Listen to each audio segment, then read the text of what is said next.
आखिर क्यों खाया था पांडवों ने अपने मृत पिता के शरीर का मांस? आज हम आपको महाभारत से जुड़ी एक घटना बताते हैं जिसमें पांचों पांडवों ने अपने मृत पिता पांडु का मांस खाया था। उन्होंने ऐसा क्यों किया, यह जानने के लिए पहले हमें पांडवों के जन्म के बारे में जानना पड़ेगा। पांडु के 5 पुत्र युधिष्ठिर, भीम, अर्जुन, नकुल और सहदेव थे।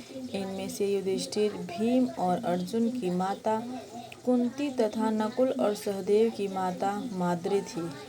पांडु ने इन पांचों पुत्रों के पिता तो थे, पर इनका जन्म पांडु के वीर तथा संभोग से नहीं हुआ था, क्योंकि पांडु को श्राप था कि जैसे ही वो संभोग करेगा उसकी मृत्यु हो जाएगी। इसलिए पांडु के आग्रह पर यह पुत्र कुंती और माद्री ने भगवान का आवाहन करके प्राप्त किए थे।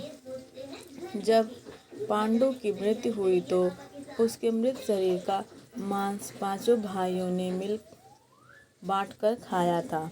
उन्होंने ऐसा इसलिए किया क्योंकि स्वयं पांडु की ऐसी इच्छा थी। चूँकि उसके पुत्र उसके वीर्यों से पैदा नहीं हुए थे, इसलिए पांडु का ज्ञान कौशल उसके बच्चों में नहीं आ पाया था।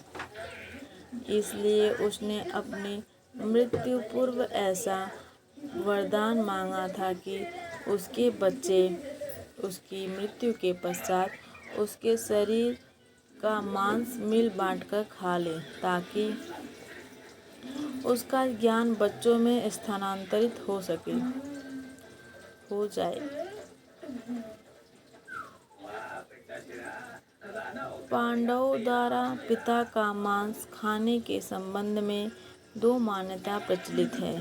प्रथम मान्यता के अनुसार मांस तो पांचों भाइयों ने खाया था, पर सबसे ज्यादा हिस्सा सहदेव ने खाया था, जबकि एक अन्य मान्यता के अनुसार सिर्फ सहदेव ने पिता की इच्छा का पालन करते हुए उनके मस्तिष्क के 3 हिस्से खाए। पहले टुकड़े को खाते ही सहदेव को इतिहास का ज्ञान हुआ, दूसरे टुकड़े को खाने पे वर्तमान का और तीसरे टुकड़े को खाते ही भविष्य का। यही कारण था कि सहदेव पांचों भाइयों में सबसे अधिक ज्ञानी था और इससे उसे भविष्य में होने वाली घटनाओं को देखने की शक्ति मिल गई थी। शास्त्रों के अनुसार श्री कृष्ण के अलावा वो एकमात्र शख्स सहदेव ही था जिसे भविष्य में होने वाले महाभारत के युद्ध के बारे में संपूर्ण बातें पता थी। श्री कृष्ण को डर था कि कहीं सहदेव यह सब बातें